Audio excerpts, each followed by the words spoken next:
인간관계에서 넓은 관계를 갖고 싶은데 모든 사람과 깊은 교류를 하고 싶은 건 아니래요. 맵지 않으면서 매콤한 음식 하나만 주세요. 여러 명 만나는 건 되게 어려운 일이에요. 좋은 해결책이 있어요. 시공간을 초월할 수가 있어요. 일종의 나한테 타임머신인 거예요. 뭔가 여러분이 진짜 교류를 하고 싶다면 여러분이 그 있는 필드에서 여러분 실력이 되게 출중해야 돼요. 관계를 갖고 싶다면 여러분이 줄 게 있어야 돼요. 내가 나이를 들어서도 내 속마음을 다 얘기할 수 있는 그런 친구가 내 옆에 있느냐 없느냐가 되게 중요했단 말이죠. 내가 진짜 대놓고 막 자랑 막 할 수 있는 그런 친구. 내 인생에서 기준이 없어요, 여러분. 대부분이요. 그것도 모르면서 막연하게 돈만 많으면 행복해지겠지 그렇게 생각하시는 분이 되게 많다니까요. 절대 그렇지 않아요. 이 인간관계를 말하면 나부터 들여다봐야 돼. 내가 훌륭한 사람인가? 내가 나눠줄 게 얼만큼 있나?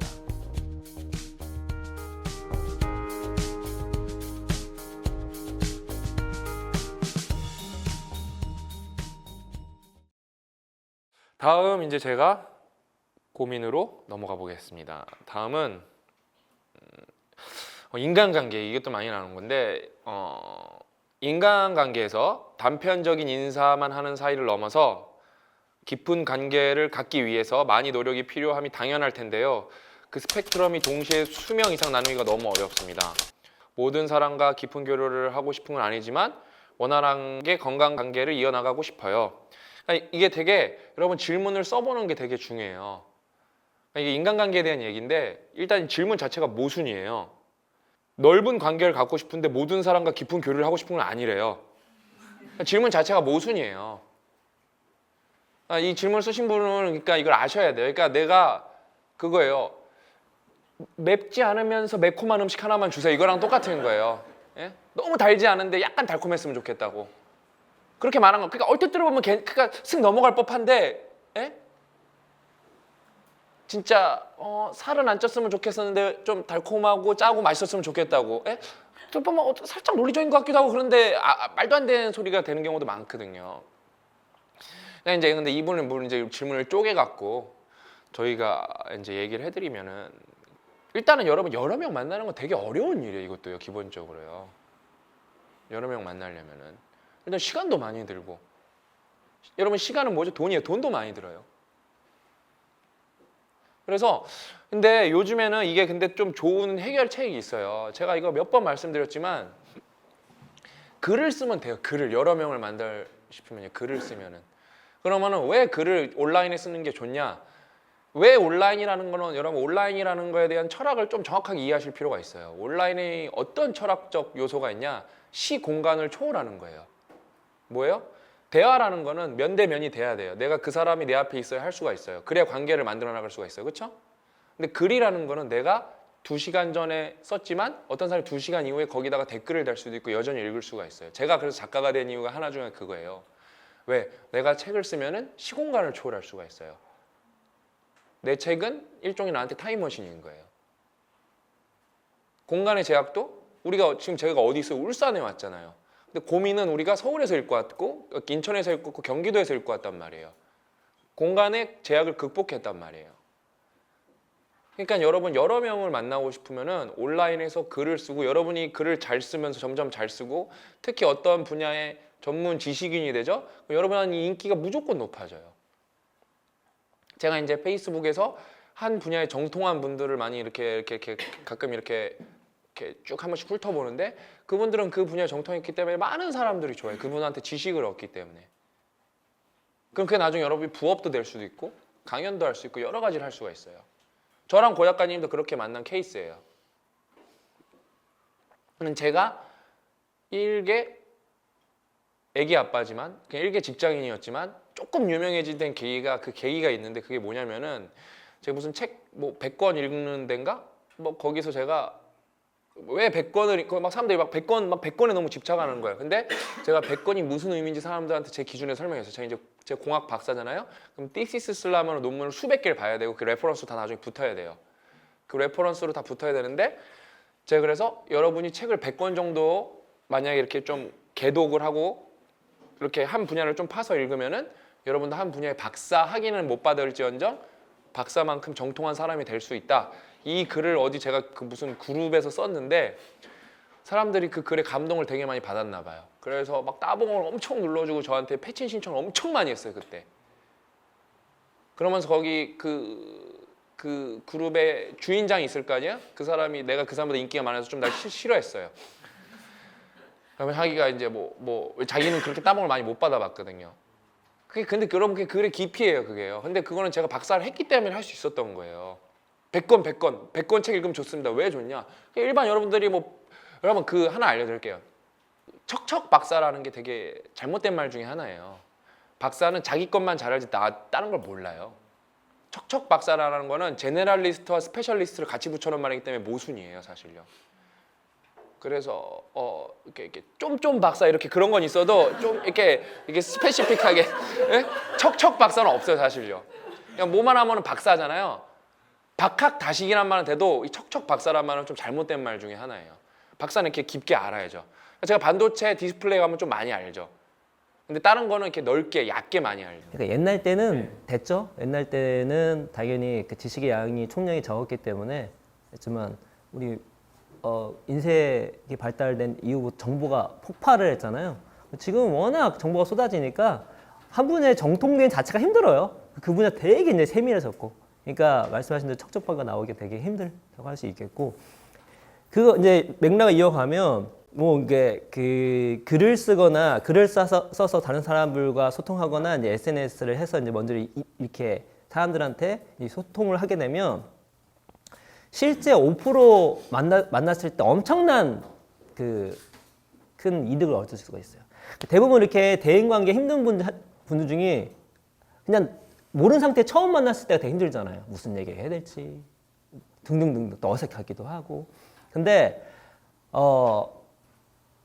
나와 만난 사람이 나의 글을 많이 봤거나 최근에 SNS에서 나의 사진을 많이 봤거나 하게 되면 우리 단순 노출 효과라고 아시죠?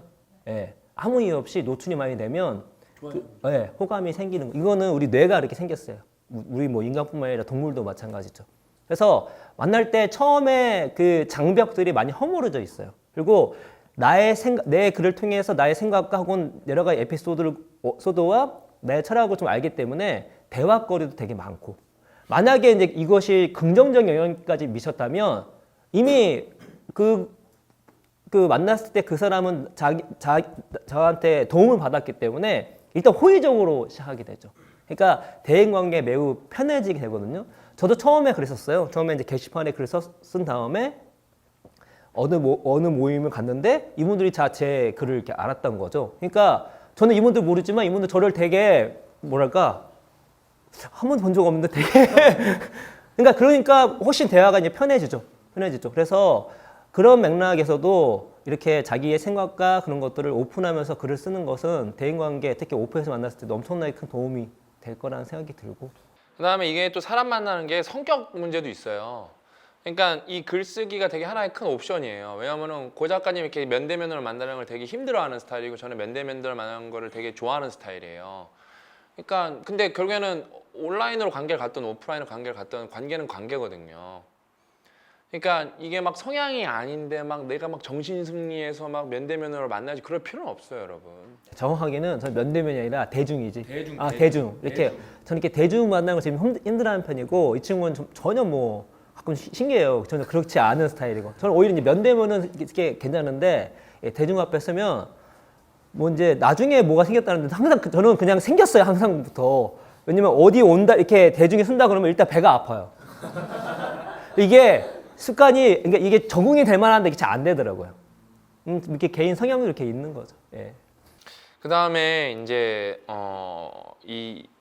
특히 이 네트워킹을 자꾸 그냥 사람이 여러 명이 있으면은 뭐 당연히 저절로 되는 거라고 생각하는데 그게 되게 착각이에요. 여러분 이제 우리가 원하는 인재상 중에 하나가 이기적 이타주의자인데, 거기서 이타적이자는 거는 이제 준다는 거에 가깝고, 이기적이라는 게 못돼 처먹었다는 게 아니라 자기 실력이 되게 철저한 사람들을 말하는 거예요.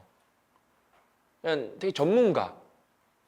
그러니까 뭔가 여러분이 진짜 교류를 하고 싶다면 여러분이 그 있는 필드에서 여러분 실력이 되게 출중해야 돼요. 그 다음에 아니면 그냥 그 직업적인 걸 빼고 그냥 보편적인 인간관계가 싶으면 교양이 되게 풍부해야 돼요.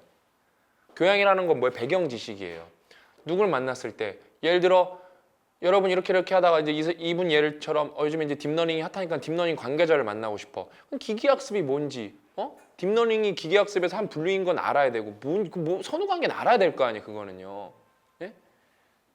그러니까 그런 것도 모르면서 요즘에 그렇게 만약에 막 기계학습이 핫하니까 나 기계학습 있는 사람 하는 사람도 친구하고 싶어. 그건 이제 정신병 초기 증상이죠, 이제. 예? 그러니까 그렇게 여러분 진짜 뭐 관계를 갖고 싶다면 여러분이 줄 게 있어야 돼요. 대부분 줄 게 없어요. 내가 만나보면은요. 여러분은 이렇게 내면에 들어가 보면 진짜 거의 막 득도하셔서 텅 비어 있어요. 다 무소유예요, 진짜. 내면에 든 게 없는 경우가 너무 많아. 깜짝 놀래요. 이렇게 어떻게 마음이 이렇게 평온할 수가 있지? 그러면서 이렇게 들은 게 없지? 그러게 진짜 그럴 때가 너무 많아요. 그리고 이거 있는 것 같아요. 그러니까 이게 막 많은 사람들을 만나고 많은 사람들 잘 어울리는 거를 부러워할 수 있잖아요. 근데 자주 인용하는데 조지 베일런티의 행복의 조건이라는 책을 보면은 7가지 행복의 조건이 있는데 그 중에 하나가 대인 관계인데 대인 관계가 이제 가족 간의 관계가 있고 친구 간의 관계가 있어요. 근데 나중에 종단 연구를 통해서 어떤 사람들이 행복했냐 봤을 때 특히 대인 관계에서 아는 사람이 많은 게 아니고 많은 사람들을 이렇게 접하는 그런 사람이 아니라 내가 나이를 들어서도 내 속마음을 이렇게 다 얘기하고 둘이 앉아서 그냥 시답지 않는 얘기하고 하다가 둘이 게임 한 판 할 수 있는 그런 친구가 2-3명 정도 내 옆에 있느냐 없느냐가 되게 중요했단 말이죠. 그러니까 당연히 우리가 비즈니스를 하거나 여러 가지를 했을 때에는 당연히 많은 사람들을 알수록 되게 유리해요. 하지만 내 인생의 행복의 측면을 봤을 때에는 나의 속마음을 정말로 알아주고 같이 얘기해 줄 수 있는 그런 친구가 1-2명만 있다 할지라도 매우 행복해지는 건데 뭐 어떻게 할 수 있냐? 우리 이제 좋은 책 완벽한 공부법에 나왔죠? 예. 서로 마음을 비밀을 털어놓을 수 있는 그런 친구. 같이 이런 아픔. 그리고 자랑도 막 다 할 수 없잖아요. 뭐 자랑하면 열받잖아요. 근데 정말 내가 진짜 대놓고 막 자랑 막 할 수 있는 그런 친구. 그런 친구가 나중에까지 있는 그런 사람들이 되게 행복했거든요. 그래서 너무 많은 사람들을 하려고 하지 말고 이렇게 또 나의 마음을 나눌 수 있는 그러한 친구. 그냥 제가 솔직하게 말씀드릴게요. 그러니까 제가 제 자랑을 대놓고 할 수 있는 친구는 한 4-5명밖에 안 돼요. 5명 정도인 것 같다. 근데 그 중에 3명은 사귄 지가 2-3년이 안 된 사람들이에요. 고 작가님도 이제 유일한 사람 중에 하나고, 막 자랑을 해도 진짜 좋아하는 사람, 내가 자랑을 하면 그거 이제 제가 제 자랑 엄청 많이 하거든요. 고 작가님한테는. 장난 아니에요. 그 2시간 통화해서 1시간 59분이 그거라니까. 그럼 근데 고 작가님은 냉철해요. 근데 판하면서 진짜 잘하는 건 네가 그건 짱이지. 그거는 우주에서 너가 짱이지. 그렇게 얘기해줘요. 그럼 나는 내가 짱이구나 막 그러죠 이제. 네? 그다음에 근데 이제 또 아닌 건 또 아니라 그래요. 그럼 시무룩해져갖고 아니구나 내가. 그런 친구가 여러분 사실 거의 없어요. 여러분 있을 것 같죠? 없어요. 내 친구가 있죠. 여러분은 일단은 여러분은 스스로 가치관 정립이 안 돼 있어요. 내 인생에서 기준이 없어요. 여러분 대부분이요. 다 착각하는 다 여러분 기준 가짜 기준이 있거든요. 돈만 많이 벌면 행복하겠지. 다 그게 여러분 기준이에요. 근데 실제로 또 내가 그 얘기해 주잖아요. 돈 많이 벌면 행복해진다니까요. 어느 정도까지는. 그래서 여러분 열심히 버셔야 돼요. 근데 왜 돈을 많이 벌어야 돼요? 옵션이 많아지니까. 결국엔 뭐예요? 옵션이라는 건 여러 개인데 여러분 그 하나하나를 똑바로 알고 있냐 이거예요. 그것도 모르면서 막연하게 돈만 많으면 행복해지겠지 그렇게 생각하시는 분이 되게 많다니까요. 절대 그렇지 않아요. 제 주변에 돈 많은 사람 많은데 다 행복해야 될 거 아니에요. 막 다 이러고 다녀야 될 거 아니에요. 다 돈 더 벌어야 된다. 모르니까 가치관이 없으니까. 맞잖아요. 돈 많은 사람들 막 자수한다고 뭐 미쳤나 막 그럴 거 아니에요. 근데 왜 괴로워요? 돈 많은 사람 싸우면 안 될 거 아니에요. 그렇죠? 맨날 행복하고 막 가정이 맨날 막 드라마에 나오는 것처럼 그래야 될 거 아니에요. 절대 안 그렇다니까요. 다 가치관이 정립이 안 된 상태에서 운이 좋게 돈을 많이 번 것뿐이에요. 다. 의사가 직업 만족도가 되게 낮은 직업 중에 하나예요. 오히려 그러니까 요즘도 모르겠지만 사진 작가가 막 되게 그 직업 만족도가 높아요. 자기가 이제 찍고 싶어서 사시는 분들인가 봐요 이제. 그 다음에 타인의 삶을 뭐 더 들여다 보니까 자기 집중된 것보다 아무튼 여러분 그 이렇게 인간관계에 대해서 얘기해봤는데 그러니까 막 너무 막 이렇게 네트워킹을 되게 또 당연시 생각하고 막 모여 있으면 저절로 생기겠지 또 막 여러 사람을 만나야지 그런 것도 강박관념을 가질 필요가 없어요. 잘하면 좋겠지만 뭐 비즈니스 측면에서 특히 좋겠지만 뭐 그게 막 당연히 되고 뭐 또 무조건 해야 돼 그런 게 아니에요, 여러분. 일단은 솔직히 이 인간관계를 말하면 나부터 들여다봐야 돼요. 내가 앞에 이제 질문이 연결, 내가 훌륭한 사람인가? 내가 나눠줄 게 얼만큼 있나? 그런 정도만 들여다보셔도 벌써 인간관계를 바라보는 뷰가 많이 바뀌실 거예요.